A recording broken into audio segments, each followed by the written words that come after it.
என்னங்க பிளவுஸே உள்ள போதல? ஆமா, நானும் என்னடா போட்டு போட்டு பார்த்துட்டு இருக்கேன், இதுக்கு மேல போக மாட்டேங்குது அப்படின்னு பார்த்தா இது என்னோட பிளவுஸா இருந்தா தானே போகும்.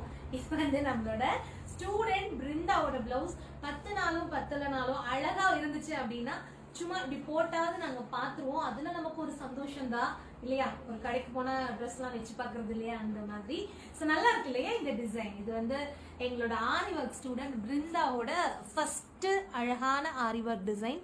இதுல வந்து பிரெஞ்ச் நாட்டு, அதுக்கப்புறம் ஜர்தோசி பீடு, அதே மாதிரி குந்தன் ஸ்டோன், சுகர் பீட், இந்த மாதிரி நிறைய டிஃப்ரெண்டான ஒர்க் பண்ணியிருக்காங்க. சிம்பிள் அண்ட் எலிகென்டான ஒரு டிசைன் அப்படின்னு சொல்லலாம். ஸோ பிருந்தா ஐ திங்க் ரொம்ப குட்டியா ஸ்லிம்மா இருப்பாங்கன்னு நினைக்கிறேன். அதனாலதான் அவங்க ஸ்டிச் பண்ண பிளவுஸும் ரொம்ப குட்டியா இருக்கு. ஸோ பிளவுஸ் சின்னதா இருந்தாலும் இதோட ஒர்க் நீங்க வந்து பாத்தீங்கன்னா தெரியும் உங்களுக்கு. ஸோ நெக்கோட ஷேப்பே வந்து ரொம்ப டிஃப்ரெண்டா வந்து கொடுத்துருக்காங்க. இதுதான் அவங்க நெக்கோட ஷேப்பு. ஸோ தனித்தனியா பிளவுஸ்லயே வந்து தனியா வந்து கட் ஒர்க் மாதிரி கொடுத்துட்டு இது தனி பேட்ச், இது தனி பேட்டா வந்து ஆரி ஒர்க் பண்ணி அதை அட்டாச் பண்ணியிருக்காங்க.